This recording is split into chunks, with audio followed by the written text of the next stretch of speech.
আমাদের মনে হচ্ছে যে এখন থেকে আমাদের অ্যালার্ট হতে হবে, কারণ যেহেতু আগে একেবারেই নীল ছিল, সেখানে আমাদের প্রতিদিনই 1-2টা করে বাড়তেছে।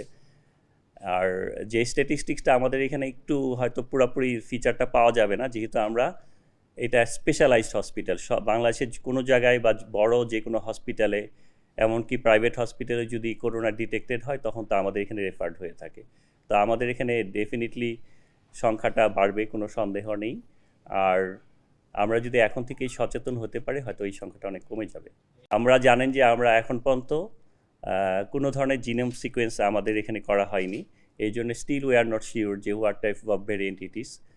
কিন্তু আমাদের যেটা ধারণা, যেটা হয়তো XBB-র একটা সাব ভ্যারিয়েন্ট হবে।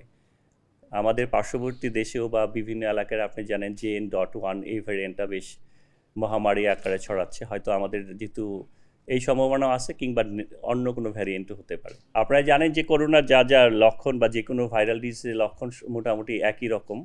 এইখানে হাঁচি, কাশি, শরীর ব্যথা, মাথা ব্যথা, জয়েন্ট পেইন এগুলো হয়ে থাকে।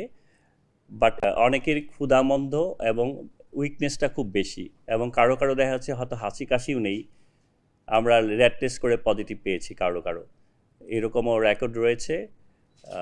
এটাই হলো একটু ডিফারেন্ট ভেরিয়েন্ট। বাট এখন যেটা ঘটনা, যে XBB ভেরিয়েন্টে যেটা হয়, অনেক সময় আমরা যে নাকে রেড টেস্ট করে পজিটিভ পাওয়া যেত, এই জন্য কষাস হইতে হবে, অনেক সময় কিন্তু এটা নাও পাওয়া যেতে পারে। যদি আপনারা জানেন যে এটা কিন্তু স্পেশালাইজড হসপিটাল, এবং যখন করোনা মহামারী ছিল সারা পৃথিবীতেই, তখন এটা কিন্তু একটা ভ্যানগার্ড হিসেবে কাজ করেছে। এই জন্যেই আমাদের কিন্তু প্রিপেয়ারডনেস সবসময় আছে। ইভেন যখন একেবারেই করোনা ছিল না, তখনও কিন্তু আমাদের কিট ছিল, এখনও আছে। So nothing to worry. এবং আপনারা যে সার্বিক ব্যবস্থাপনার কথা চিন্তা করেছেন, স্টিল নাও আমাদের 300 বেড অপারেশনাল আছে। আমরা 300 পেশেন্ট এখনই ট্রিটমেন্ট দিতে পারবো অ্যাট এ টাইম। এবং যদি এরা আরও বেশি পেশেন্ট আসে, তখন কিন্তু আমরা এই হসপিটাল আপ টু 1054 বেড পর্যন্ত উই ক্যান এক্সটেন্ড। এবং সেই ক্ষেত্রে হয়তো আমরা স্বাস্থ্য অধিদপ্তর বা মিনিস্ট্রির কাছে সহযোগিতা চাবো, এবং তারা খুবই কোঅপারেটিভ এ ব্যাপারে। আমরা যখনই যেই সহযোগিতা চাচ্ছি, তারা সাথে সাথেই দিচ্ছেন। আমাদের এখানে বর্তমানে ভর্তি আছে 9 জন, আর এর মধ্যে অবশ্য 2 জনের অক্সিজেন লাগছে।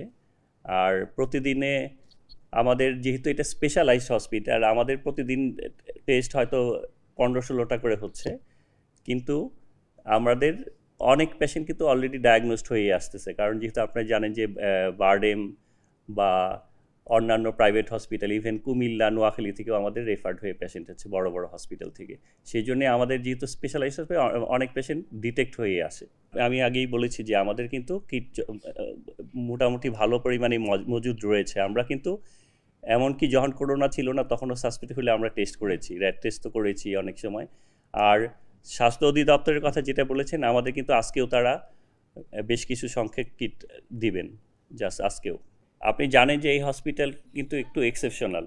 আমরা শুধুমাত্র করোনা নয়, we are also dealing with dengue, and আমাদের একটা কিন্তু অর্গানাইজ হিস্ট্রোক সেন্টার রয়েছে। তাপমাত্রাজনিত রোগ যা আমরা সব এখানে ম্যানেজমেন্ট দিতে পারি। আপনারা হয়তো অলরেডি জেনেছেন, এটা খুব সম্ভব বাংলাদেশের প্রথম হিস্ট্রোক সেন্টার।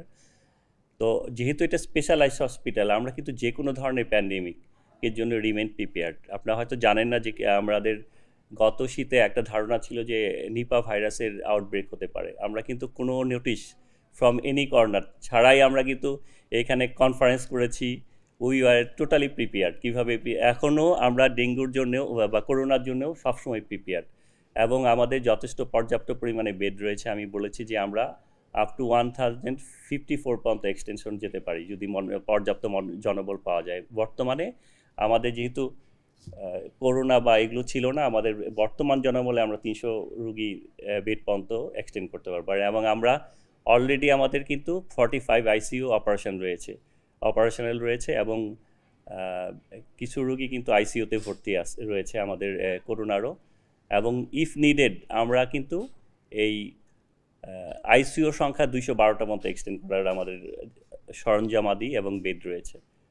হয়তো আমরা যদি আরও বাড়ে, তখন আমরা স্বাস্থ্য অধিদপ্তর এবং স্বাস্থ্য মন্ত্রণালয় থেকে সহযোগিতা নিয়ে জনবল প্রাপ্তি সাপেক্ষে এটা আরও অনেক এক্সপানশনে যেতে পারবে।